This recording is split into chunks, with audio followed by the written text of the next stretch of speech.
So basically, here's the story of Uncle George. Uncle George was my uncle. He was awesome, man. My Uncle George was crazy dude. And when we were little kids, he didn't have time for us because he was the party guy and out partying and doing his thing. He had a cabin up in Mount Rainier called George's Disneyland of the North, and it was right below Crystal Mountain, right below the chairlifts and stuff. So he knew all the people up there and was friends with everybody, and it was just really cool when I did see him. And then later on in life, when I was in my 30s, I was on a trip to Hawaii, and I ran into my Uncle George, and we hung out, and I just had the best time with him. He's such a unique guy, just a great person. And he and I, when we got back to the States, stayed close, and I would go fishing with him on the weekends. We'd go down to Westport and go salmon fishing and stuff, or he'd take me out in his boat, and we'd go out in Puget Sound out by Alki and stuff. It was just a lot of fun. So anyways, when he got older, he also had a cabin up in Whistler. And so when he got older, he sold his cabin up in Whistler, he sold his cabin down here, and he just started kicking back. He'd go to Hawaii a couple times a year, go on some trips and stuff like that, but just didn't have the oomph that he used to have. And one of the things that would get him excited was when I come down and I pick him up and go say, "Hey, Uncle George, you want to go out for some fish and chips or something?" And he'd say, "Yes, absolutely." And he would throw me the keys to his truck, and he'd say, "You're driving." And we would take off, and oh my God, that thing just sounded so awesome.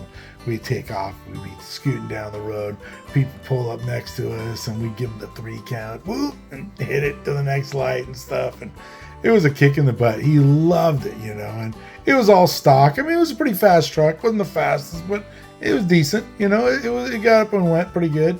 You had to have something more than just a stock little piece of crap to get it past it and stuff. So, fun truck. So, and I always told him, "You should fix it up. We should fix this thing up, Uncle George." And he was like, "Nah, you do that. When I pass, you can have it and you fix it up." And so anyways, life moves on, and Uncle George did pass, and he left me the truck. So I was with him when he passed, and right after he passed, I went outside and I jumped in that truck, and I took it down to the friend of mine's shop, and I said, "Look, fix the paint on it," because the paint was all flaking off and stuff.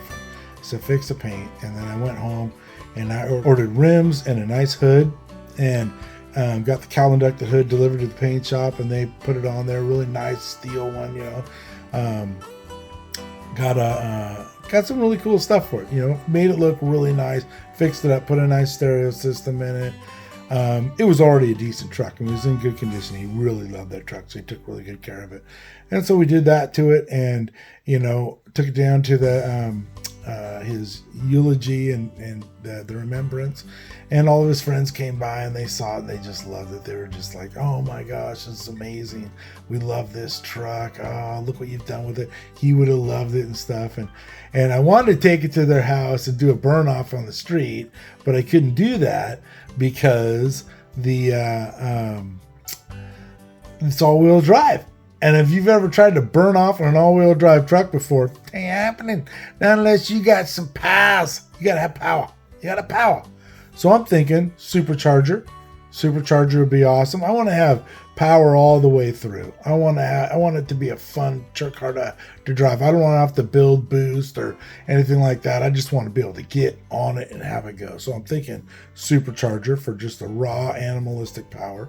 But what do I need to fix? I don't know. So I'm hoping that people will, everybody's building cars today, man. This is a cool one. Anybody want to help me? I would be so happy to turn this in. My plan is fix this thing up, and then I'm going to give it to my son, Sam, and then hopefully he'll give it to his kids, and we'll just keep on fixing this thing up. But I'd like to make it either a quarter-mile beast or maybe a track hog, or really cool is that off-road stuff looks so cool. So, anyways, what do you guys think? Anybody into these kind of trucks? Anybody think this truck could be good for nothing or good for one or other? Or, what would it take to build this thing up so it could be a real good sleeper? I mean, nobody's going to think a crew cab truck like that. But anyways, let's have some fun with it. That's my plan. But I'm looking for ideas right now. I'm strapped on cash, so it's all ideas right now. I'll put together a good plan and start saving towards it. I got some some money I'm putting aside for it and stuff. So we'll see what happens. Anyways, unless you guys want to donate, we can make this America's truck. That would be so cool. That'd be so cool. Uncle George, America's truck. Oh, that'd be so cool. That'd be so cool. I would consider all sorts of cool things then. Anyways, talk to you later. Have a good one.